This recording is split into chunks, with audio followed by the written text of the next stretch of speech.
Voilà, merci, Monsieur le Président, parce que mes collègues féminines, majoritairement, pour me soutenir dans ma question, ce qui attriste les collègues de l'Open VLD, que voulez-vous, on a toujours été plus attentifs à la parité chez nous que chez vous. Voilà, c'est l'explication. Plus sérieusement, Monsieur le Président, Madame la Ministre, j'ai très souvent eu l'occasion de vous interroger, je le faisais encore il y a quelques semaines, sur ce qu'il me semble être, et vous l'aviez confirmé, des pratiques inacceptables en milieu hospitalier, avec à l'époque, rappelez-vous, des médecins qui surfacturaient ou qui refusaient simplement d'intervenir auprès de patients qui ne pouvaient aller en chambre seuls, et nous avions convenu que c'était effectivement inadmissible. Et puis il y a ces derniers jours dans les médias un certain nombre de reportages qui ont attiré notre attention, qui ont attiré votre attention, parce que j'ai vu que vous y réagissiez également dans cette émission, qui non seulement confirme que ces pratiques sont toujours d'actualité, mais que d'autres pratiques aussi sont mises en lumière. Et l'autre pratique, c'est si on paye plus cher, on peut, en synthèse, on peut accéder à une entrevue médicale plus rapidement. Ce que vous en conviendrez est assez interpellant. Plus on a de moyens, plus vite on peut donc être soigné, et inversement. Et ça me semble tout à fait anormal si ça s'avère exact, parce que ça va évidemment à l'encontre du principe même d'équité et de solidarité qui sont les fondements même de notre sécurité sociale et de notre système de remboursement des soins de santé. Vous avez participé comme moi ce jour à la Fondation Roi-Baudouin à un échange de vues citoyens à cet égard. Vous avez entendu combien nos concitoyens sont attachés à cette notion de solidarité. Pratique commerciale inacceptable, disais-je donc.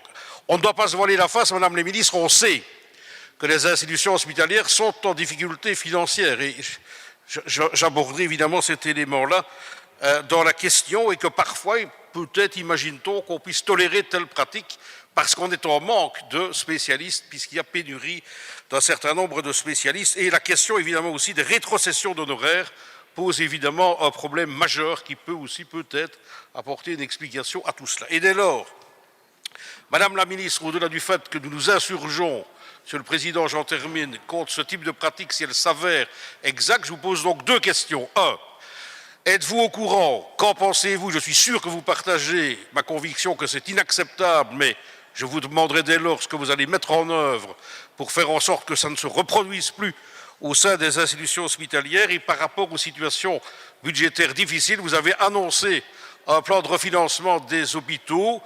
On attend, et on est comme Soran, on ne voit rien venir. Quand est-ce que vous allez venir avec quelque chose de concret, qu'on puisse équilibrer les budgets des hôpitaux et faire en sorte peut-être de mettre fin aussi à ce type de pratique par ce biais? Je vous remercie. Merci, Monsieur Frédéric. Madame la Ministre.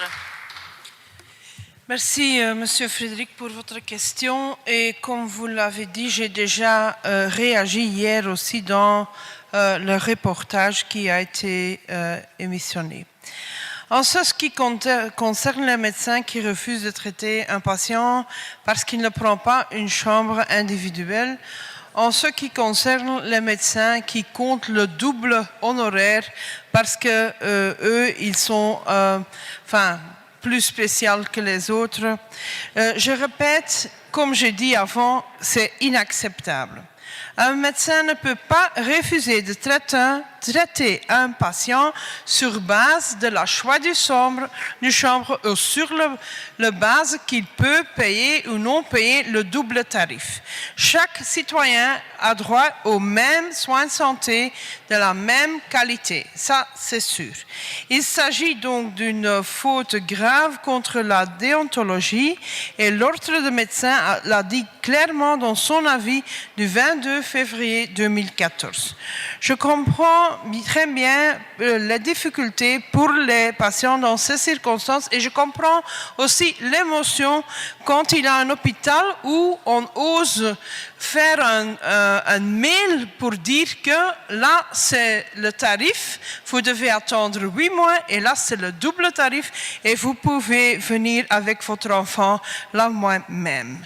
Je comprends très bien que c'est difficile pour les patients de porter plainte contre l'hôpital où ils sont pour recevoir des soins, mais c'est nécessaire qu'ils sont là pour déposer plainte, ou bien près de l'ordre des médecins, près de leur mutualité, aussi c'est possible, ou chez le médiateur de l'hôpital.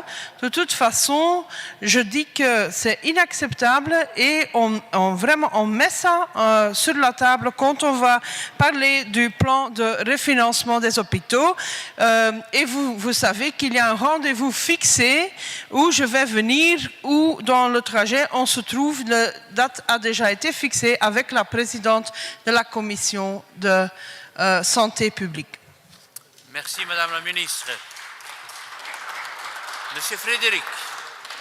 Bien, je remercie Madame la Ministre pour sa réponse. Nous avons au moins, Madame la Ministre, un point commun en matière de préoccupation. On condamne, on considère que c'est inacceptable, bien évidemment, et vous avez dit, je vous répète, chaque citoyen a droit aux mêmes soins de santé, à la même qualité.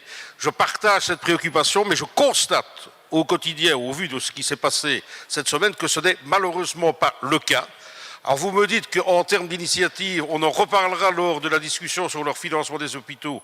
J'enregistre, j'en prends acte et j'y serai extrêmement attentif, mais je vous demande dès à présent, en votre qualité de ministre responsable de la santé, de donner des injonctions au secteur pour que ce type de pratique ne soit plus mis en œuvre dans aucune institution hospitalière de notre pays.